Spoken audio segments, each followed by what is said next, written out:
বন্ধুরা সবাই কেমন আছো? আশা করি ভালো আছো। আমিও ভালো আছি।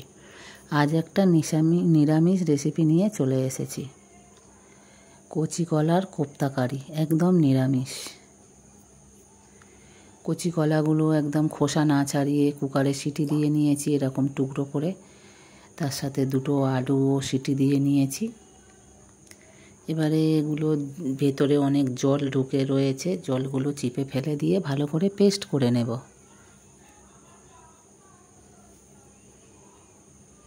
কলাগুলো পেস্ট করে নেব, আলুটা হাতে করে ম্যাশ করে নেব। ওদিকে কোপ্তা কারিতে সামান্য একটু অল্প করে আলু দেব। আলুটা আমি অন্য কড়াতে ভাজতে বসিয়ে দিয়েছি। কলাগুলোর জল চিপে চিপে ভালো করে আমি মিক্সির ভিতরে করে নেব, ভালো করে পেস্ট করে নেব। দেখুন আমার পেস্ট করা হয়ে গেছে। আর এই যে আলুটা সিদ্ধ করেছিলাম, আলুটা এবারে এর সাথে ম্যাশ করে নেব। পরিমাণ মতো বেসন দিয়ে দিলাম।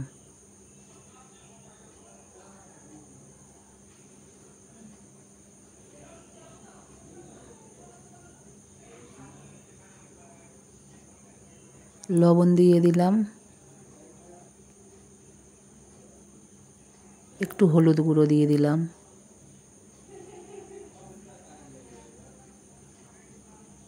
একটু জিরে গুঁড়ো, একটু ধনে গুঁড়ো দিয়ে দিলাম।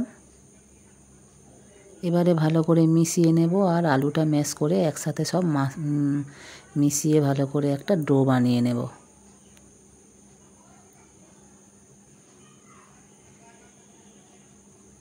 আলুটা কলার সাথে দিয়েছিলাম তো ওই জন্য কালো কালো হয়ে গেছে, কলার যেহেতু কষ রয়েছে।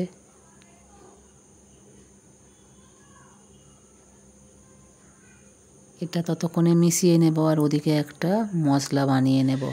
4 মগজ, কাঁচা লঙ্কা আর টমেটো। একটু চিনি দিয়ে দিলাম। আর এখানে 500 দুধের ছানা কাটিয়েছি এই কোপ্তার সাথে দেব বলে, যেহেতু এটা নিরামিষ। একেবারে নিরামিষ ভালো লাগবে কি জানি না, তাই 500 দুধের ছানাও দিয়ে দিলাম, দিয়ে ভালো করে একসাথে মিশিয়ে নেব।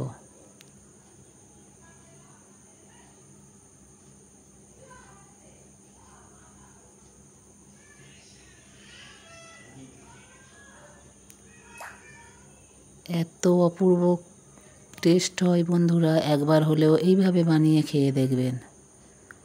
অসাধারণ টেস্ট লাগে।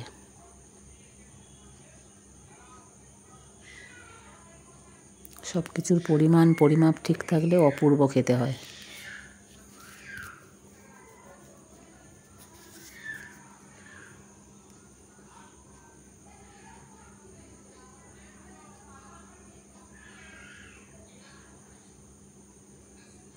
ভালো করে মিশিয়ে নিচ্ছি আমি। এবার আমি কোপ্তাগুলো একটা একটা করে শেপ দিয়ে নেব। এদিকে কড়াই তেল বসিয়ে দিয়েছি।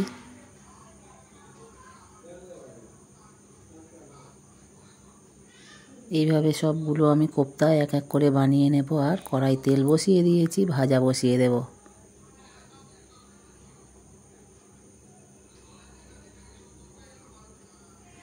আর উপর থেকে একটু সাদা তিল দিয়ে দিলাম, যাতে টেস্টি আরও বাড়িয়ে দেয়।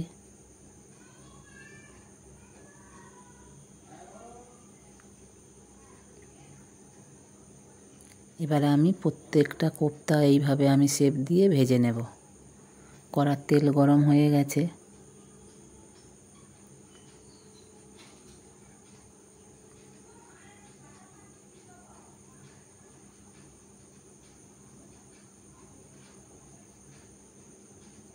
এক এক করে সবগুলো ভেজে নেব।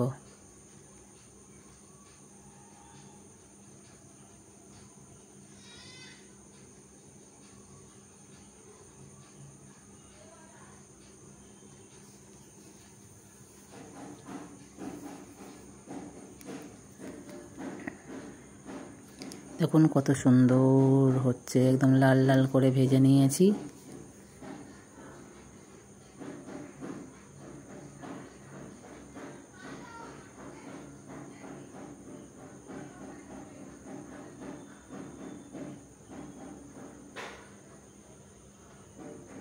পিঠ ও পিঠ ভালো করে ঘুরিয়ে ফিরিয়ে ভাজা করে নেব।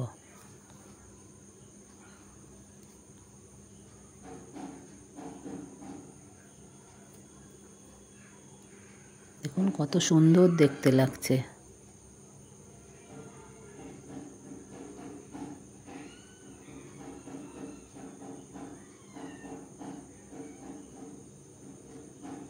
তিলগুলো দিয়েছিলাম, ওই যে দেখা যাচ্ছে তিল।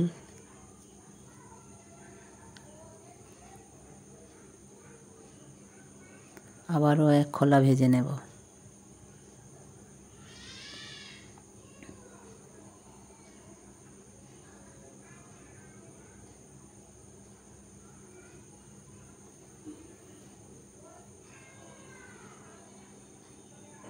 এইভাবে বানালে কি যে অপূর্ব স্বাদ হয় কি বলবো বন্ধুরা, অসাধারণ খেতে লাগে, একেবারে নিরামিষ। পেস্ট বানানো, ওই যে বললাম টমেটো, কাঁচা লঙ্কা, চার মগজ একসঙ্গে পেস্ট করে নেব।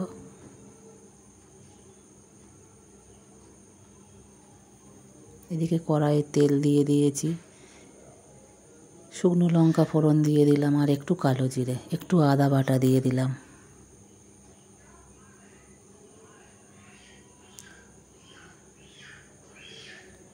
দারচিনি, শুকনো লঙ্কা, কালো জিরে ফোড়ন দিয়ে আর আদা বাটা দিয়ে দিলাম। এবারে পরিমাণ মতো হলুদ গুঁড়ো দিয়ে দিলাম।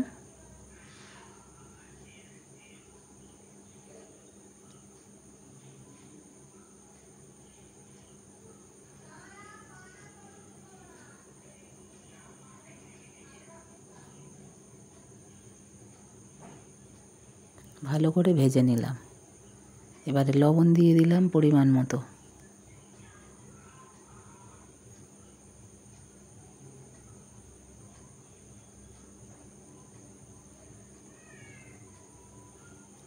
জিরে গুঁড়ো দিয়ে দিলাম, ধনে গুঁড়ো দিয়ে দিলাম।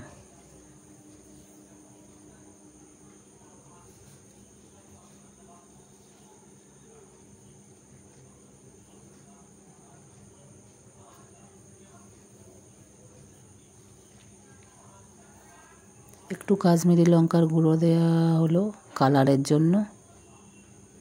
এবারে সামান্য একটু জল দিয়ে ভালো করে মিশিয়ে নেব।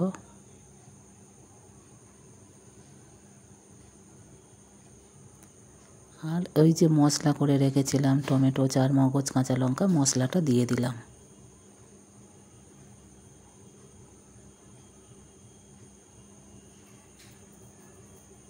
সুন্দর করে কষিয়ে নেব।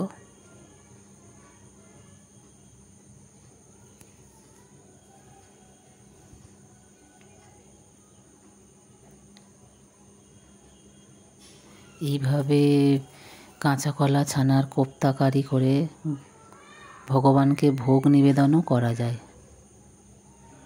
এই যে আলুগুলো ভেজে রেখেছিলাম, আলুগুলো দিয়ে দিলাম।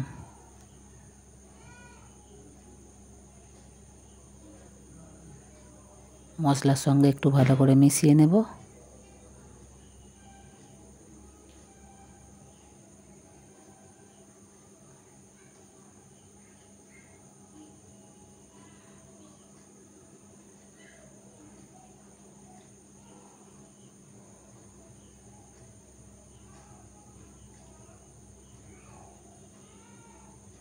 মশলা তো কষানো হয়ে গেছে।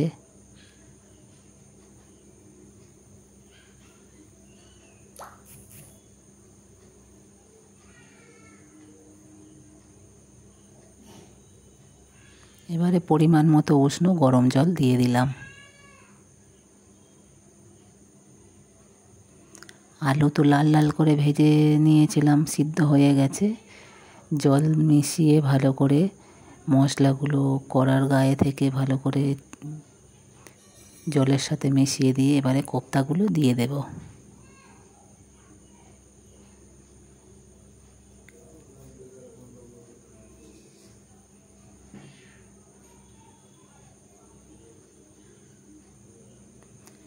এই রকম কোপ্তা হলে আর কি চাই, মাছ মাংস তো লাগবেই না, ভাত, রুটি, পরোটা, পোলাও সব কিছুর সাথে যায়।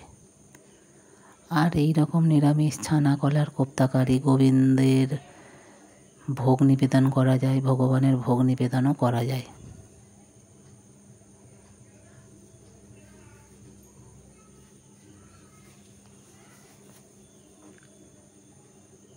এইভাবে সব কোপ্তাগুলো আমি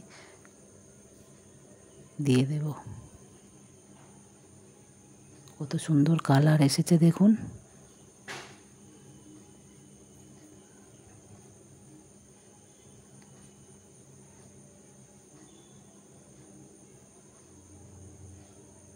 একটু ভালো করে ফুটে গেলেই নামিয়ে নেব, কেননা কোপ্তা বেশি সিদ্ধ হতে লাগে না, আর আলু তো ভাজা সিদ্ধ হয়েই আছে। ভালো হয়ে ফুটে গেছে।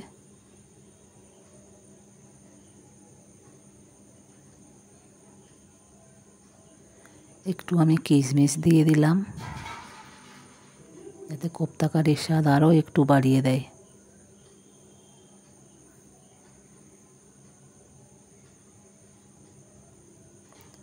এবারে শুধু ঘি গরম মশলা দেওয়ার পালা। ঘি গরম মশলা দিয়ে জাস্ট ওয়াও, পরিবেশনের পালা। কোপ্তা কারি রেডি, একদম ছানা কলার কোপ্তা কারি রেডি। একটু ঘি একটু গরম মশলা দিয়েই নামিয়ে নেব। দেখুন কত সুন্দর হয়ে গেছে। কত ঝোল ঝোল ছিল দেখুন, ঝোল সব টেনে নিয়েছে। সবাই ভালো থাকবেন, সুস্থ থাকবেন। নতুন বন্ধু হলে চ্যানেলটা সাবস্ক্রাইব করে পাশে থাকার অনুরোধ রইল। ভালো লাগলে লাইক কমেন্ট করবেন। সবাই ভালো থাকবেন, সুস্থ থাকবেন। আবার কোনো দিন দেখা হবে অন্য কোনো নতুন রেসিপির সাথে। টাটা। আপাতত আসি, টাটা।